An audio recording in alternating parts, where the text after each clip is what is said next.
Hi, Julie Jones from SSB Performance, Smarter, Stronger, Better Mindset Training, here with this week's Mindset Made Simple Tip of the Week, brought to you by Game Day Sportswear, shopgameday.net, nationwide shipping available. This week we are talking about finding the silver lining, or questions to help find a silver lining in the storm. This was an exciting weekend. We had swimming and Super Bowls and softball and basketball. And most of my softball teams started this weekend. My basketball teams are in the stretch, so that meant lots of ESPN watching, score checking, and wins and losses. That's part of the game. Before the weekend, I talked to a few of my coaches, and we had a very similar conversation. Numerous of them had horrible practices leading up to the weekend. I do believe one of them said we couldn't even throw and catch. Yeah, that happens. And in those practices, there is inevitably somebody on the team that says, oh, it wasn't a good day, but let's talk about what was good. And half the team rolls their eyes and the coaches are going, rah. You know what was good? It's over. That's what was good, the coach is thinking. And facts are facts. That's true. But often, when these kinds of questions are asked, we turn our evaluation process into something that's not helpful. We have a tendency to focus on the negative. We talk about all the things that we can't do instead of getting something helpful out of the horrible practices or games that we witness or take part in or lead, whatever our role. So today, we're going to talk about a few ways that we can get helpful information and behavior out of the horrible. How can we take a horrible day and turn it into something that may end up being really, really good for our program? In fact, one of the teams that had a horrible practice threw a no-hitter in the first game of the season. They used it to their advantage. So as we think about what it takes to get from horrible to a better day the next day, a lot of it has to do with how we evaluate what happened. And great corporations, great teams, great performers of all types are good evaluators. They take information and then change their behavior in order to get something different. So let's talk about a few ways that we can do that. Some of my teams use a well, better, how to evaluate everything they go through, wins, losses, whatever it is. If you can't stomach the question, what went well on a horrible day, and that keeps you from evaluating, let's look at some other questions that may be helpful. Because it all comes down to making intentional choices and figuring out what behaviors are hurting us and what behaviors are getting us closer to our desired outcome. So these questions are good for that little process. Here they are. What were our intended results? What do we intend to do? We need to identify that first. Because if we don't all have the same thought of what was our intention, then we're measuring this or grading it on different scales. So what did we intend to do? And then the next question, of course, is what were our actual results? Did we do what we intended to do? The next question is, whatever we ended up doing, what contributed to that, or what caused us to reach that result or be in this situation? What contributed to it? That could be positive things. That could be things that didn't help us. But we need to identify the behaviors, the choices, the actions we took that got us to where we are. The next question, of course, then would be, what do we need to do the next time? What do we need to do the next time?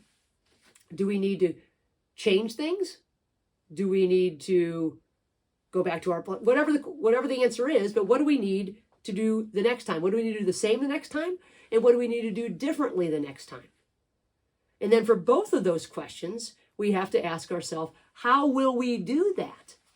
By doing what? So, what were our intentions? What were our actual results? What contributed to or caused our results? What will we do the same the next time? What will we do differently the next time? How will we do that?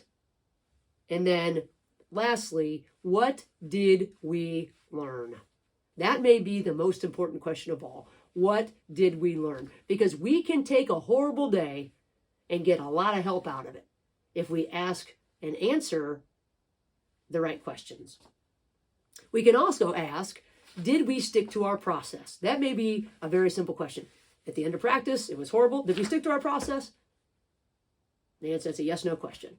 No. Yes. If we did stick to our process, what contributed to that?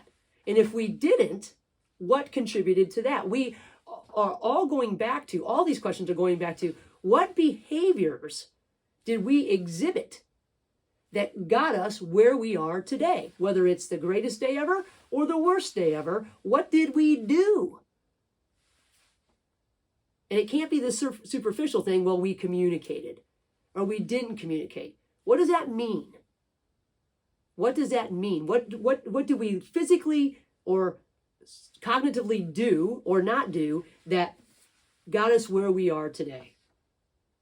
We're not talking about well, we're not talking about positive, we're talking about neutral statements of what is going on.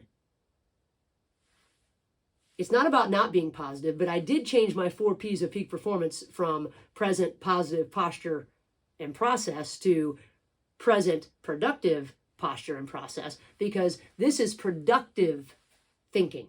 This is productive action. It's not about feeling good or being happy or talk about what's good. It's about what is. What is or what isn't. It's not good or bad.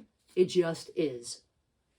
Things aren't always rainbow and butterflies. Sometimes we make choices with great intentions and that doesn't work. Sometimes we make choices with not good intentions and we pay the consequences for that. And sometimes we just make choices that don't fit what is required. So we don't always reach our potential. But what we do about those choices next is what really makes the difference. Maybe you just need to stop, a simple stop, start, continue. Or even better, I heard this weekend, it called stop, start, sustain. What do we need to stop doing, start doing, and sustain? Because there's always something in there that we need to continue doing. And maybe that is that little rainbow that your always positive athlete can hang on to and say, see, there's something positive in there. And there is. Because if there's something that we need to do again, then that was productive. Maybe it wasn't happy, maybe it wasn't earth-shattering, but it was productive. So we need to remember that. Tim Gallwey, the author of The Inner Game of Tennis, talks a lot about not judging mistakes as good or bad. He suggests that we get away from this two-sided coin thing and ask better questions. Why did the ball go that way? If we're not throwing and catching to our best of our ability, why did it go over there? And instead of thinking it was a bad throw, we need to think about what we need to do differently to get it to go over there, where it's supposed to go. The other question that he might ask would be this: what are we doing differently than we did the last time? Instead of what did we do wrong, where we're putting good or bad, it's what did we do differently this time? So we drove the ball last time, and we take that as good, even though we're not supposed to be labeling, but this time we didn't. What did we do differently that changed the outcome? Again, breaking it down to the behaviors, because performance is a behavior, and we need to talk about behaviors. We brush right by them, and we talk about all the things that happened, but what do we need to change? What behaviors need to change? This alleviates some frustration. It helps people sort of separate themselves a little bit and actually think about, okay, the ball went there. In order to get it to go there, this is what it takes. Neutral statements about what we want to happen. We're thinking and talking about what we want, not what we're trying to avoid. Dr. Carol Dweck says you have the path to greatness is paved with failures that lead to growth. So that means that we can take this horrible and turn it into helpful. And with one of the coaches this weekend who had a little bit of struggle on the field, I reminded her that she has prepared her team with a mindset that will allow them to take these lessons that they're learning. Okay, the ball went over there. I need to throw it over there. When they learn that or they reinforce that, they are putting a down payment in for future success. Yes, it's hard now, but if we learn from it, it might be the most important thing that happened all year long. That horrible practice may be the best thing that ever happened to you. It depends on how you respond to it. Most things, we don't feel the impact of most things immediately. Usually it's a delayed onset. That's where we have a great opportunity to add in a response that helps us influence whatever that effect is going to be. So think about it. What questions can you ask that will lead to listing out behavioral changes, whether it's behavior, physical behavior, or cognitive behavior? What questions can you ask that look at that instead of good, bad, ugly, perfect, whatever it is? Because if we can take that emotion out of it, we can be more decisive, more intentional on what it is that we need to do to get closer to where we want to be. If we can keep it that simple, we're going to be better off. I know it's not easy, but if we try it, at least we'll get closer to where we want to be. So this week, I don't wish the horrible on you, but that horrible may be something that turns into something great. It depends on how we respond to it. So this week, manage the messy, manage the moments. And if you'd like to start your mental training plan, reach out to me, juliej@ssbperformance.com. Until next week, have a great week. Have great practices, great competitions, and ask great questions.